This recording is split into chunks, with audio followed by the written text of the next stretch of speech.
سعد بن ابی وقاص نے اپنے والدین سے بغاوت کی ہے تو اللہ نے قرآن کی آیت نازل کی ہے کہ صحیح کر رہے ہو، اللہ کے قانون کے خلاف جو والدین جائیں گے اس کے خلاف بغاوت کرنا ٹھیک ہے۔ یہ کام اگر پاکستان میں یا آج کے مسلمانوں میں کریں تو آپ پہ بے ادبی کا، بدتمیزی کا فتویٰ لگ جائے گا۔ سوچیں ذرا، سعد بن ابی وقاص کے ساتھ اسلام کیا کر رہا ہے، ان کو کیسا اسلام سمجھ آیا، اور آج کے جو مسلمان اسلام پریکٹس کر رہے ہیں اس کو دیکھیں تو سعد بن ابی وقاص کو دیکھیں۔ سعد بن ابی وقاص تو آج کے مسلمانوں کے پاس جو اسلام ہے اس اسلام میں تو فٹ ہی نہیں آ رہے۔ جو سعد بن ابی وقاص کام کر کے گئے ہیں، اگر آج وہ کام کریں ہم مسلمانوں کے درمیان تو سعد بن ابی وقاص پہ گستاخی کا فتویٰ لگ جانا ہے، بدتمیزی کا فتویٰ لگ جانا ہے۔ سعد بن ابی وقاص کی والدہ تھیں جنہوں نے بولا تھا کہ میں کچھ کھاؤں گی نہیں، پیوں گی نہیں، تم اسلام چھوڑ دو۔ وہ ان کی والدہ تھیں، 3 دن بعد بے ہوش ہو گئی تھی وہ۔ آج اپنی والدہ سے بولیں ذرا جا کے کہ میں نے اسلام کے لیے کام کرنا ہے، تو آپ کی والدہ آگے سے کیا بولے گی؟ وہی بولے گی جو سعد بن ابی وقاص کی والدہ نے بولا تھا کہ نہیں میں کھانا پینا چھوڑ دوں گی۔ اسلام کا ٹھیکہ اٹھا رہا تم، سب کو پتہ ہے ہمارے والدین کتنے پانی میں، ہمیں پتہ ہے۔ آپ اپنے والدین سے بولیں نا جا کے کہ ہم نے اسلام کے لیے کام کرنا ہے، آپ کے والدین آگے سے کیا رسپانس کریں گے آپ کو پتہ چل جائے گا کتنے اسلامی ہیں آپ کے والدین۔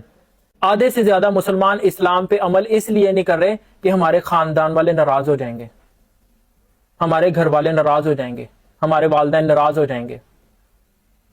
غزوہ بدر میں جب بدر میں قیدیوں کو پکڑ کے لایا گیا نا، تو نبی علیہ السلام نے سارے صحابہ سے مشورہ کیا کہ ان قیدیوں کا کیا کریں۔ اب عمر ابن خطاب نے کہا کہ یا رسول اللہ میرے خاندان والے میرے حوالے کریں، ابو بکر کے خاندان والے ان کے حوالے کریں، باقی صحابہ کے خاندان والے ان کے حوالے کریں، ان کی گردنیں ہم خود اتاریں گے۔ ان کو لگے پتا کہ اسلام میں خاندان پرستی نہیں چلتی، اسلام میں والد والدہ نہیں چلتی، اسلام میں بھائی بہن نہیں چلتی، اسلام میں صرف لا الہ الا اللہ چلتا ہے۔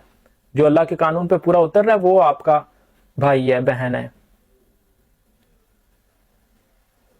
تو باقی سارے صحابہ نے بڑی حکمت کی گولیاں نبی علیہ السلام کو دی تھی، حکمت کی باتیں، جیسے ہمارے مولوی نہیں کچھ نکل آتے، حکیم، اندر سے ایک حکیم باہر آ جاتا ہے ان کے اندر سے۔ صحابہ نے بھی حکمت کی گولیاں دی تھی نبی علیہ السلام کو۔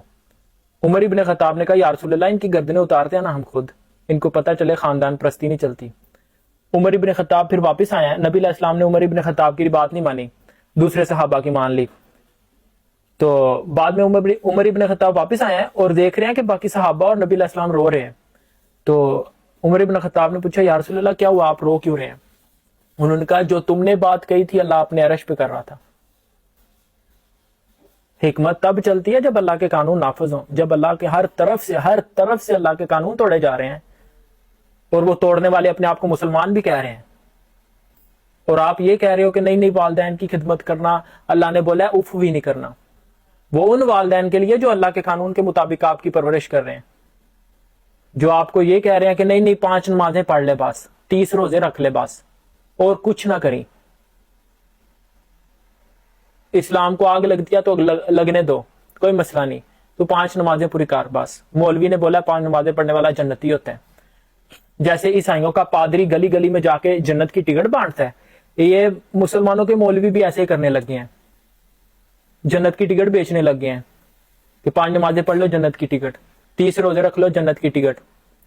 عیسائیوں کا پادری بھی یہی کام کر رہا ہے۔ آج کے مسلمان اگر عمر ابن خطاب کو دیکھ لیں تو انہوں نے کہا نا یہ پتہ نہیں کوئی بہت سخت شخص آ گیا ہمارے درمیان، آپ سے میرا لہجہ برداشت نہیں ہو رہا، عمر ابن خطاب کا لہجہ برداشت کریں گے آپ؟ اور پھر آپ نے اسرائیلیوں سے لڑنا ہے ابھی۔